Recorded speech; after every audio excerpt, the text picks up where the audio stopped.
KBC में करोड़पति पति। सूरज के जीवन का एक ही फंडा था कि मेहनत तो गधा भी करता है, घर बैठे जो कमाए समझदार वही होता है। इसीलिए उसने कभी नौकरी ही नहीं ढूंढी। इस बात से हालांकि उसकी पत्नी शिखा बिल्कुल भी अग्री नहीं करती थी, पर फिर भी सूरज को समझाना बेकार था। टीवी में कैसे बनोगे करोड़पति का ऐड देखकर उसे लगा कि बस अब तो घर बैठे ही वो करोड़पति बन सकता है, और उसके पीछे उसने अपने सारे सोर्सेस एक्टिव कर दिए। 2 हफ्ते में उसके कलीग के साले के पड़ोसी के बेटे का सोर्स निकलता है जो कि उसे शो में पहुंचा सकता है, और सूरज उससे मिलने चला जाता है। अच्छा, तो हमें मुकेश जी बता रहे थे कि आप हमें शो में पहुंचा सकते हैं। हाँ, उसमें कोई तकलीफ नहीं है। मैं कल अगर कोशिश करूँ तो इसी महीने में आपका नंबर आ जाएगा। अरे ये तो बहुत बढ़िया हो गया। अच्छा, वो सिलेबस और क्वेश्चन पेपर का कोई जुगाड़ है क्या? उसका तो कोई जुगाड़ नहीं है। तो वो वाकई में कुछ भी पूछ सकते हैं? हाँ, वो तो बच्चन जी पर है, जो पढ़ते हैं वो पूछ लेते हैं। पहली कोशिश फेल होने पर अब सूरज के सामने एक बहुत बड़ा सवाल था कि आखिर जवाब कहाँ से लाए। तब शिखा ने एक सजेशन दिया, क्यों ना सूरज अपने चचेरे भाई सुमित से मदद मांगे, जो कि यूपीएससी की तैयारी कर रहा था।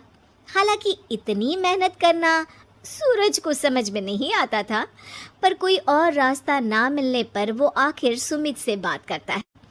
अरे सुमित, हमारा कैसे बनोगे करोड़पति के लिए सिलेक्शन होने वाला है, तुम हमें थोड़े चिट बनाने में मदद करोगे क्या? अरे भैया, चिट बनाए तो सालों हो गए, उसमें हमारा एक्सपर्टीज नहीं है, बल्कि आप बोलो तो हम आपकी पढ़ने में ज़रूर मदद कर सकते हैं। हट, कैसी अनाप शराब बातें कर रहा है तू। सूरज ने सुमित को मना तो कर दिया था, पर तैयारी करने के सिवाय कोई चारा उसे दिख भी नहीं रहा था, खासकर जब 12 के पेपर लीक करने के एक्सपर्ट शुक्ला जो भी हाथ जोड़ लेते हैं।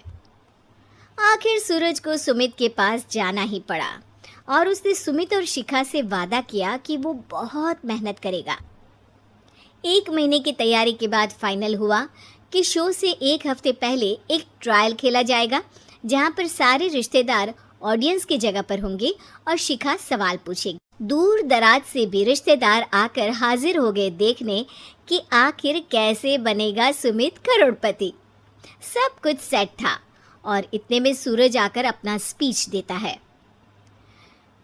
ये 1 महीना मेरे लिए आसान नहीं था, पर अपने भाई सुमित और अपनी पत्नी शिखा की मदद से मैं इतनी दूर पहुंच पाया हूँ।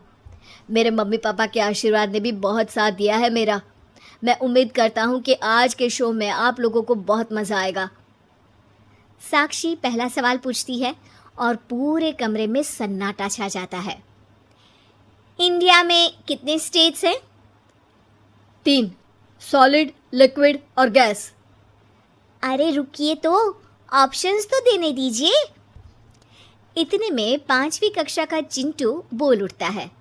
अरे क्या मामा, आप तो पहले सवाल पर ही आउट हो गए। अरे बेटा, पहला सवाल तो ट्रायल होता है ना। अरे तुम अब देखना। देखने जैसी बात तो थी ही। सूरज को इतना शांत किसी ने नहीं देखा था। कभी कभी तो लगता था मानो सूरज आंख खोलकर ही सो गया हो। मामा जल्दी करो प्लीज, कल सुबह पनवेल भी तो निकलना है। अरे हट, कंसंट्रेट करने दे मुझे। 3 सवाल में 3 लाइफलाइन खत्म हो चुकी थी, और अब चौथे सवाल पर भी सूरज का मौन नहीं टूटा। पर सूरज अभी भी हार मानने को तैयार नहीं था। उधर हर कोई सूरज को छोड़ सुमित को देख रहे थे। आखिर सुमित ने ही तो पढ़ाया था सूरज को। गजब बेइज्जती है यार। अरे बेटा, तो बाप का, दादा का, भाई का, सबका नाम बुड़वाएगा। अरे 3 लाइफलाइन ले ली तो भी तेरा कुछ नहीं होना है। अरे कोई इतनी बात करता है क्या शो पर? अरे बेटा, शो पर तेरे जैसे भी तो नहीं आते ना। सूरज की ये जंग आखिर 1 घंटे बाद 5वें सवाल पर खत्म हो गई, जब उसने इंडिया के नेशनल बर्ड का नाम कहा, कौवा। अरे बेटा, मज़ा तो बहुत आया, बस थोड़ा टाइम पर ख़त्म होता तो आनंद भी आ जाता। ताने बारिश के बूंदों की तरह बरस रहे थे और सूरज को भी समझ आ रहा था कि ये करोड़पति बनना शायद उसके बस के बाहर की बात है। पर वो आखिर ये बात मान कैसे लेता? वो सख्त लौंडा जो ठहरा, उसने सोचा कि बेइज्जती तो हो ही चुकी है, पर अगर मैं हार नहीं मानूं तो शायद कुछ हो सकता है।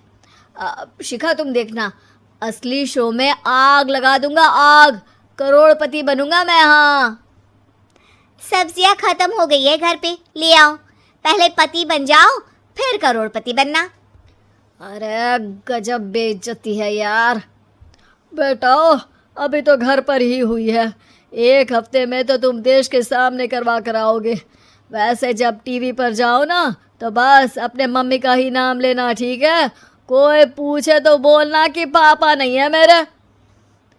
अरे पढ़ाई की, पेपर निकलवाए, इतने सारे लोगों को खाना खिलवाया, क्या फ़र्क पड़ा? इसीलिए मैं कहता हूँ कि मेहनत तो गधा भी करता है, घर बैठे जो कमाए वही सिकंदर। लेकिन मामा, गधे भी जानते हैं कि हमारा राष्ट्रीय पक्षी मोर है।